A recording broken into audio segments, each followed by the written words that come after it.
Well, don't get me wrong. I have thoroughly enjoyed speaking with Dr. Janet Memark, the head of Cobb and Douglas Public Health, over the last few months, but perhaps I was prematurely optimistic that the COVID situation meant our time together was coming to an end. Turns out, obviously, that is not the case. Here we are in late June. We have surpassed the peak we set in April.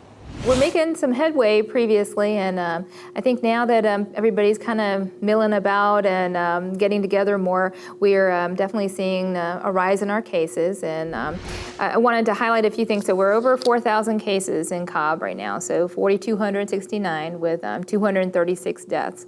The things that we're seeing, though, is we're seeing younger people that are being diagnosed, and to correspond with the findings that we're seeing in our testing sites, we're actually seeing an increase in hospitalizations as well. And so this is happening in the metro area, but Cobb is experiencing that increase in hospitalizations at both of our major hospitals. And they are finding that they're younger people that are being admitted as well. So it's not the 50, 60, 70-year-olds as much. It's more 20 and 30-year-olds, which is really concerning. And I wanted to highlight, in our testing sites, we used to, we look at the numbers and the positivity rates that come through. At one point, we were pretty low, under 4% that was coming back positive. Over the last few weeks, there has been an increase in that, and every week it's been just a little higher, and we're up to about 7% of positivity at our Jen Miller site. So 7% of all that are getting tested are coming back positive. So one of the refrains that we often hear from people nowadays is that we're getting more positive cases because we are testing more. Well, here's why Dr. Memark says that's not true.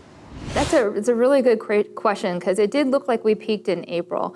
And I'm hearing a lot of stuff about we're just testing more and we're testing more. And I wanted to really clarify that, because back in April when we had our peak, we were hardly testing anyone. So if you got diagnosed and had a test for COVID-19, we were pretty sure you had it at that point, because you remember the tests were so scarce at that point. Now we have increased testing availability, and we also have expanded criteria. So anybody who wants to get tested can get tested at this point. It's not a problem.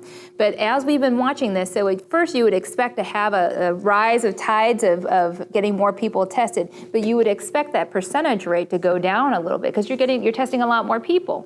So we did see that the percentage went down. Now we see the percentage creeping back up again. So we're definitely, it's not just the testing, it's definitely having people that it's a little bit more spread we're seeing. Another thing Dr. Memark says she's heard often throughout the last couple of weeks especially is that a lot of the tests are coming back with false positives or false negatives, but she says the numbers don't really add up when it comes to that.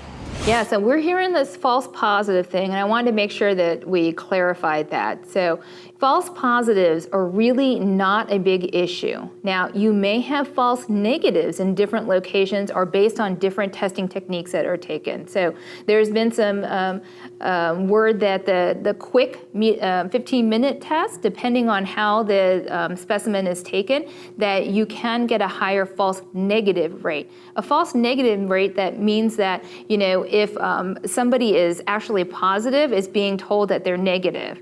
Now, if you get a positive rate, these tests are actually looking for molecular pieces in your sample. If it is picking up molecular substances, then you're positive. So it is a pretty good chance that you're going to be positive. Now, you can say, okay, well, I got a positive here and then I went and got a negative somewhere else, right? Well, the specimens are different. There's definitely a chance that, they didn't get enough specimen or good enough specimen at that second place. But if you receive a positive, you can do as many corresponding tests as you want, but do not take a positive result and say that it is false because you are not having symptoms, okay? That we have a lot of people, probably at least a third of people that are having no symptoms that are coming back positive. That is not a false positive. You are positive, you are contagious, and you must stay at home and isolate for 2 weeks.